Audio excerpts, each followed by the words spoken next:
Hey guys, welcome back to my channel. I am Ashokkumar. So இன்னொரு நல்ல வீடியோவில் உங்களை மீட் பண்ணதில் நான் ரொம்பவே மகிழ்ச்சி அடைகிறேன். அண்ட் இன்றைக்கி நம்ம பார்க்க போகிற ஸ்டோரி என்னென்னு பார்த்தீங்கன்னா, த லயன் அண்ட் த லேம், சிங்கமும் ஆடும் அப்படின்ற டைட்டிலில் வந்து நம்ம பார்க்க போகிறோம். ஸோ இந்த ஸ்டோரியை வந்து எழுதுனது யாருன்னு பார்த்தீங்கன்னா லியோனார்ட் கிளார்க். இவரோட பிறந்த வருஷம் வந்து 1905. அண்டு வந்து இவர் வந்து ஒரு பொயட் அண்ட் பயோகிராஃபர், இன்னும் கொஞ்சம் சொல்லணும்னா ப்ராட்காஸ்டர், அதாவது இந்த அலைவரிசை சேனலில் ஒர்க் பண்ணுறாங்கல்ல, ஸோ அவங்களோட சொல்லலாம் ப்ராட்காஸ்டர்னு சொல்லிட்டு. ஸோ அந்த மாதிரி ஒரு ஆள். இதுக்கப்புறமா இந்த ஸ்டோரிக்கு வருமே, இந்த ஸ்டோரி தான் நமக்கு முக்கியம். ஸோ இது வரைக்கும் நம்ம எதனா போதும், அண்ட் ஆத்தரை பற்றி இதெல்லாம் எதனா போதும். அண்டு நம்ம இப்போ ஸ்டோரிக்கு வரலாம். ஸ்டோரியில் பார்த்தீங்கன்னாக்கா மொத்தமாக கேரக்டர்னு சொல்லிட்டு பெருசாக எதுவும் கிடையாது. இதில் வந்து ஒரு சிங்கம் தொலைஞ்சு போயிடும். ஸோ சிங்கம் தொலைஞ்சு போய் அது கிடைக்கிறது தான் திருப்பி கதை. ஸோ மெயின் கதையை வந்து சிங்கத்தை சுற்றி தான் இருக்கும். ஸோ பெருசாக இதில் எதுவும் கேரக்டர்ஸ் கிடையாது. ஸோ சிங்கம் அண்ட் அதுக்கப்புறம் இன்னொரு கேரக்டர் இருக்கும், அதை நான் கடைசியில் சொல்கிறேன். ஸோ இந்த கதை எப்படி தொடங்குதுன்னு பார்த்தீங்கன்னாக்கா, இந்த கதை எப்படி சுச்சுவேஷன் ஆகிருந்தா, இங்கிலாந்தில் நடக்கிற மாதிரி, இங்கிலாந்து சவுத் வெஸ்ட் இங்கிலாந்தில் ஒரு குட்டி கிராமத்தில் நடக்கிற மாதிரி ஒரு இந்த கதையை அவங்க வந்து பண்ணியிருக்காங்க. ஸோ எப்படின்னாக்கா, அந்த போஸ்டாக் அண்ட் வூம்ஸ்வெல் கீழே கொடுத்துருக்கேன். போஸ்டாக் அண்ட் வூம்ஸ்வெல் அப்படின்ற ஒரு சர்க்கஸ் டீம், அந்த குழந்தைங்களை வேடிக்கை காட்டுறதுக்கு, அந்த மிருகங்கள்லாம் வச்சு வேடிக்கை காட்டுற அந்த டீம் வந்து வராங்க ஒரு ஊருக்கு. ஸோ அன்றைக்கி ஷோ பண்ணுறதுக்காக போகிறாங்க. ஸோ அவங்க வந்து போக வேண்டிய இடம் வந்து ஒரு மலை மேலே இருக்குது அந்த கிராமம். ஸோ போகும்போது அது வந்து ஒரு பனிக்காலம் வேறு. ஸோ பனிக்காலம்னாவே ரொம்பவே ரோடுலாம் பார்த்திங்கன்னா ரொம்ப பனியால் ரொம்ப வழவழப்பாக இருக்குது. ஸோ அவங்களால அந்த குதிரைங்கள்லாம் மேலே ஏறத்துக்கு ரொம்ப சிரமப்படுது அந்த பனியில். ஸோ அப்படி போயிட்டுருக்கும்போது டைம் வேறு ரொம்ப டிலே ஆகிடுச்சு. ஈவினிங் ஆகி சூரியனும் மறைஞ்சாச்சு. சூரியன் மறையிற டைம் அது. ரொம்ப இருட்டும் வெளிச்சமும் பாதி இருக்குது, அந்த மாதிரி ஒரு டைம் அது. ஸோ அந்த மாதிரி டைமில் பார்த்திங்கனாக்கா, ஒரு குதிரை போயிட்டுருக்கும்போது அதோட கால் வந்து தடுக்கி கொஞ்சம் ஸ்லிப் ஆகிடுது. ஸோ அந்த வண்டி வந்து ஸ்லிப் ஆகி கொஞ்சம் பள்ளத்தில் லைட்டாக விழுந்துடுது. ஸோ அதுக்குள்ளே இருக்க என்ன இருக்குதுன்னு பார்த்தீங்கன்னாக்கா, ஒரு சிங்கம் ஒன்று அந்த வண்டிக்குள்ளே இருந்திருக்கு, அந்த குண்டுக்குள்ளே. ஸோ அந்த சிங்கம் மட்டும் வெளியே போயிடுது, அதுலேருந்து எஸ்கேப் ஆகி வெளியே போயிடுது. ஸோ சர்க்கஸ் டீம் பார்க்குறாங்க, ஓ சிங்கம் மிஸ் ஆகிடுச்சு, இருக்கிறதே முக்கியமானது அந்த ஷோவில் முக்கியமான சிங்கம் தான், சிங்கம் இல்லாமல் எப்படி நம்ம ஷோ பண்ணுறது அப்படின்னு சொல்லிட்டு எல்லோரும் போய் காட்டுக்குள்ளே போய் தேடுறாங்க. தீப்பந்தத்தெல்லாம் கொளுத்தின்னு போய் தேடுறாங்க. பட் ஆனால் அது கிடைக்கவே இல்லை. இந்த விஷயம் அதுக்குள்ளே ஊருக்குள்ளே தெரிய ஆரம்பித்தோடனே எல்லாருமே ரொம்ப பயத்தோடு அன்றைக்கி ஃபுல்லாக சுற்றிட்டுருக்காங்க. சிங்கம் தொலைஞ்சிச்சு, அது எங்கே வேணால் சுற்றின்னு இருக்கலாம் அப்படின்னு சொல்லிட்டு போயிட்டுருக்காங்க. நமக்கு தெரியுமே எப்படி ஒரு ஊரில் சுச்சுவேஷன் இருக்குன்ட்டு. ஸோ அந்த மாதிரி தான் இருக்குது. ஸோ அடுத்த நாள் வந்து ஷோவும் ஆரம்பிச்சிருச்சு. எப்படியாவது சிங்கத்தை கண்டுபிடிக்கலாம் பார்த்தா சிங்கம் கடைசி வரைக்கும் அகப்படவே இல்லை. இதுக்குள்ளே பார்த்தீங்கன்னாக்கா நிறைய போலீஸ்காரங்க வந்து தேடுறாங்க, மிலிட்ரி மேன் வந்து தேடுறாரு, அண்ட் அதுக்கப்புறமா வந்து ஊரில் இருக்க சில பேர் தேடுறாங்க.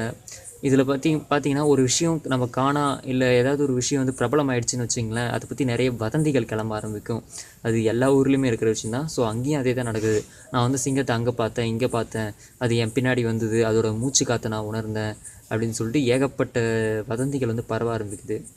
ஸோ இதுக்கு எல்லாத்துக்கும் அப்புறமா வந்து ஒருத்தர் வந்து சொல்கிறாரு, இந்த மாதிரி நான் வந்து சிங்கத்தை வந்து ஆட்டுக்கூட பார்த்தேன், ஆட்டுக்கூட அது படுத்துட்ருக்குது அப்படின்னு சொன்னோடனே எல்லோரும் ஆச்சரியமாக பாருங்கள், எப்படி சிங்கம் வந்து எப்படி ஆடு கூட வந்து படுத்துட்ருக்கும், அது எப்படி கடிக்காமல் அப்படியே கம்முன்னு இருக்கா அப்படின்னு சொல்லிட்டு எல்லோரும் ஆச்சரியத்தோடு என்ன பண்ணுறாங்கன்னா அந்த ஆள் கூடயே போகிறாங்க. ஸோ எங்கே சிங்கம் இருக்குதுன்னு சொல்லிட்டு போயிட்டு இருந்தீங்கன்னாக்கா, ஒரு சர்ச்சுக்குள்ளே அந்த ஆள் போகிறாரு. அவர் பின்னாடி எல்லாம் போகிறாங்க. போய் பார்க்கும்போது அந்த ஒரு பாஸ்டர் ஒருத்தர் உட்காந்து பைபிள் வாசிச்சிட்ருக்காரு. அவர் பக்கத்தில் வந்து சிங்கம் வந்து படுத்துட்ருக்கு. ஸோ பார்த்த உடனேயும் எல்லோரும் ஷாக் ஆகிறாங்க, எப்படி சிங்கம் வந்து இவ்வளோ அமைதியாக வந்து இங்கே படுத்துக்குச்சு அப்படின்னு சொல்லிட்டு பார்த்துக்கினே எல்லாம் போகிறாங்க. அடுத்து போயிட்டு கேட்கும்போது பாஸ்டர்கிட்ட போய் கேட்குறாங்க, எப்படி இது உங்ககிட்ட வந்தது அப்படின்னு சொல்லிட்டு கேட்கும்போது, இல்லை இது நேற்று காலையில் வந்தபோது ரொம்ப பசியாக இருந்திருக்கும் பொழுது நான் வந்து அதுக்கு மாமிசம் போட்டேன், சிக்கன் மட்டன் அந்த மாதிரி எதனா போட்டேன். ஸோ போட்டபோது அது என்கிட்டயே உட்காந்துருச்சு, நான் அதுக்கு பைபிள் வாசி காட்டிகிட்ருக்கேன் அப்படின்னு சொல்லிட்டு அவர் பாஸ்டர் சொல்கிறாரு. சொன்னோடனே எல்லாருக்கும் ஆச்சரியமாக போச்சு, எப்படின்ட்டு சொல்லிட்டு சர்க்கஸ் டீமும் வராங்க அதுக்குள்ளே. ஸோ அவங்க வந்து பார்க்குறாங்க, ஓ சிங்கம் ஆடும் ஒன்றா இருக்குதுன்னு சொன்னது இதானே அப்படின்னு சொல்லிட்டு சிரிச்சுக்கிட்டே பார்க்குறாங்க. ஸோ பார்த்துட்டு அவங்க வந்து கூட்டிகிட்டு போயிடுறாங்க, சிங்கத்தை வந்து கூட்டின்னு போகிறாங்க. அப்படி வந்து போகும்போது அந்த சிங்கம் வந்து பாஸ்டர்கிட்டேருந்து வரமாட்டேன்னு சொல்லுது. ஏன்னா அவ்வளோ பாசமாக அந்த 2 நாள் பழகிடுச்சுல. ஸோ வந்து அதால் போக முடியல அந்த இடத்த விட்டு. ஸோ பார்த்த உடனே அவர் வந்து பாஸ்டர் வந்து சொல்கிறாரு, போய்ட்டு அதோட காதை போய்ட்டு தடவி கொடுத்து, நீ போய் தான் ஆகணும், உன் வேலை தான், நீ அங்கே தான் அவங்ககிட்ட தான் இருக்கணும் அப்படின்னு சொல்லி உடனேயும் அந்த சிங்கம் வந்து கூண்டுக்குள்ளே ஏறி போகிற மாதிரி இந்த கதையை முடிச்சிருப்பாங்க. கொஞ்ச நாள் கழிச்சு அதான் இந்த கதை இதோட முடிஞ்சிடும். அதுக்கப்புறம் அந்த சிங்கம் வந்து போயிடும். ரொம்ப நாள் கழித்து அந்த சர்க்கஸ் டீம் வந்து பல வருஷங்கள் கழித்து திருப்பி வருவாங்க. ஆனால் அப்போ அந்த சிங்கம் இருக்காது, இந்த பாஸ்டும் உயிரோடு இல்லை அப்படின்னு சொல்லிட்டு கதையை முடிச்சிருப்பாங்க. ஸோ பர்சனலாக இந்த கதை பார்த்திங்கன்னா எனக்கு அவ்வளோ ஒன்றும் பிடிக்காது. இருந்தாலும் நீங்கள் நிறைய பேர் கேட்டுருந்தீங்க, அதனால் இந்த கதையை நான் போஸ்ட் பண்ணுறேன். இதை விட்டு இந்த கதையில் வேறு எதுவும் கிடையாது. இந்த கதையில் வந்து எனக்கு ரொம்ப பிடிச்சது சிங்கம் மாடும் ஒன்றா இதுன்னு சொல்லிட்டு ஒரு டைட்டிலே ஒரு க்யூரியாசிட்டி வச்சுருந்துருப்பாங்க. ஸோ என்னடா அப்படின்னு சொல்லிட்டு நம்ம உள்ளே படிக்க வரும்போது இங்கே வெறும் சப்புன்னு முடிச்சிருப்பாங்க. ஸோ அதுதான் எனக்கு ரொம்ப பிடிச்சிருக்கும். அண்ட் மற்றபடி இந்த கதையில் வேறு எதுவும் நான் சொல்கிறதுக்கு இல்லை. ஓகே, இதில் வந்து நான் ஒரு விஷயத்த சொல்ல மறந்துட்டேன். இந்த கதை வந்து உண்மையிலேயே நடந்தது கிடையாதுன்ட்டு அப்படி சொல்கிறாங்க. அதாவது வழியாக நம்ம முன்னோர்கள்லாம் சொல்லுவாங்கள்ல சில கதைகள்லாம். ஸோ அந்த மாதிரி கதை தான் இது. இங்கிலாந்தில் வழக்கத்துலேருந்து இது வந்து லியோனார்ட் கிளார்க், அதாவது இந்த கதையை எழுதின ஆத்தர் வந்து சின்ன வயசுலேருந்தே கேட்டு வந்திருக்காரு. ஸோ அதை தான் ஒரு மாடிஃபை பண்ணி எழுதியிருக்காரு, மற்றபடி வேறு எதுவும் கிடையாது. ஸோ அந்த கதையை பற்றி போதுமான அளவுக்கு சொல்லிட்டு நினைக்கிறேன். ஸோ ஏதாவது புரியலனாக்கா கீழே கமெண்ட்டில் கேளுங்க. அண்ட் வேறு மாதிரி எதனா வீடியோஸ் வேணுன்னா அதை போஸ்ட் பண்ணுங்கள். வேறு எதனா லெசன்ஸ் நான் போஸ்ட் பண்ணணுன்னா அந்த நேம்ஸை வந்து கீழே போஸ்ட் பண்ணுங்கள்.